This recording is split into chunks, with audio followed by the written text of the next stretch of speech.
There have been a lot of dumb false prophets down through history. I'm not familiar with all or even most of these false prophets, but I challenge you to find a false prophet who was dumber than Muhammad. We'll read a few passages and you can tell me if I'm right or wrong. We'll read a quick comment from Aisha about some of the worldly things that Muhammad really liked. Then we'll briefly review a topic that we've considered before, namely Muhammad accepting a poisoned meal from a woman whose family he had just slaughtered. Then we'll read a few short passages about what Muhammad did right after that. And we'll see that as dumb as you thought Muhammad was for accepting a poisoned meal from a woman whose family he had just slaughtered, he was so dumb that he learned absolutely nothing from his mistake. So, first, some worldly things that Muhammad really liked.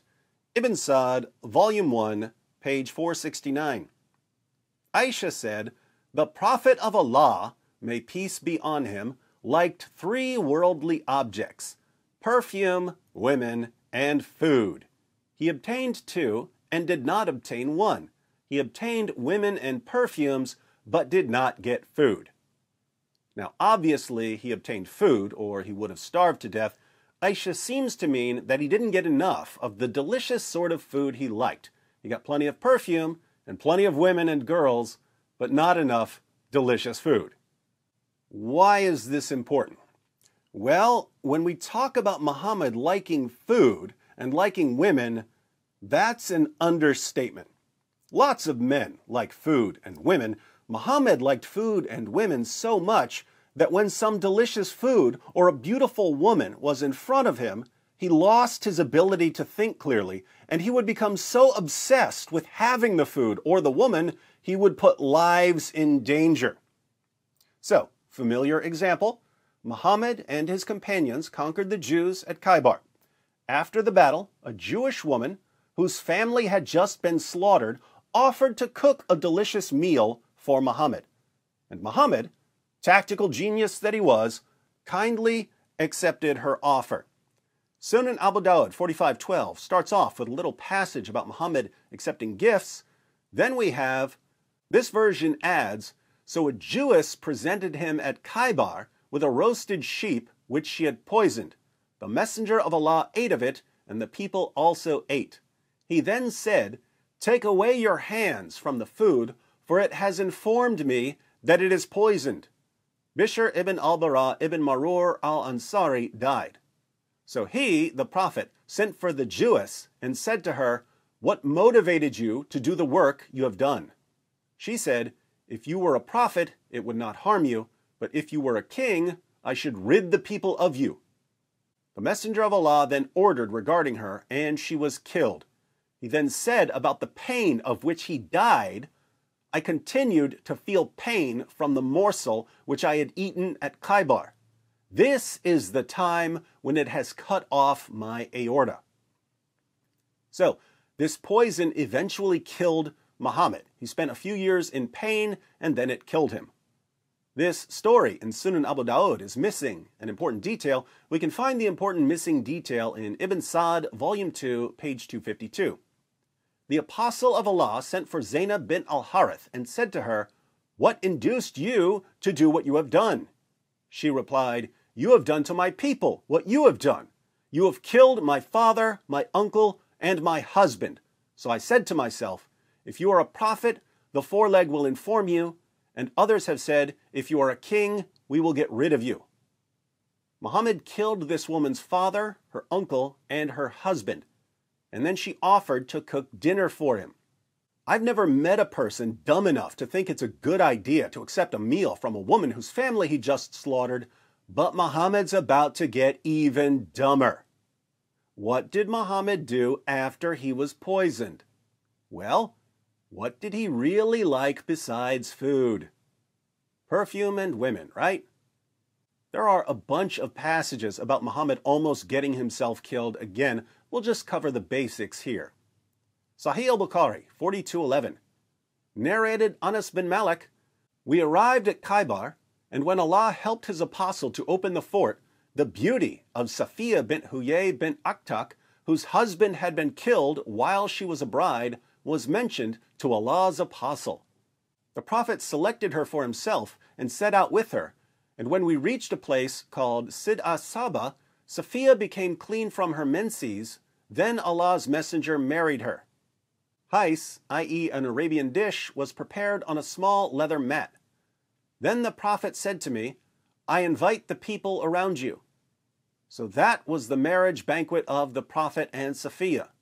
Then we proceeded towards Medina, and I saw the Prophet making for her a kind of cushion with his cloak behind him on his camel. He then sat beside his camel and put his knee for Safiya to put her foot on in order to ride on the camel. This is glossing over some important details. So, Muhammad and his companions conquered the Jews at Khaybar. They divided up the spoils of war, and one of Muhammad's companions took Safiya as his sex slave. But then Muhammad heard how beautiful she was. As we just read, the beauty of Safiya bint Huyai bint Akhtak, whose husband had been killed while she was a bride, was mentioned to Allah's apostle. The Prophet selected her for himself. But she had already been given to someone else as a sex slave, so Muhammad had to buy her. What did he buy her with? Sunan ibn Majah 2272. It was narrated from Anas that the Prophet bought Safiya for 7 slaves. This woman was so beautiful, Muhammad bought her for 7 slaves, so he could have her for himself. But there was a problem. Muhammad had just slaughtered the woman's father, her brother, and her husband. In fact, Muhammad had tortured her husband to death. Then, after killing her father, her brother, and her husband, he decides to take her as his new bride because she was so beautiful. Watch how one of his followers realizes how stupid this is. The History of At-Tabari, Volume 39, page 185.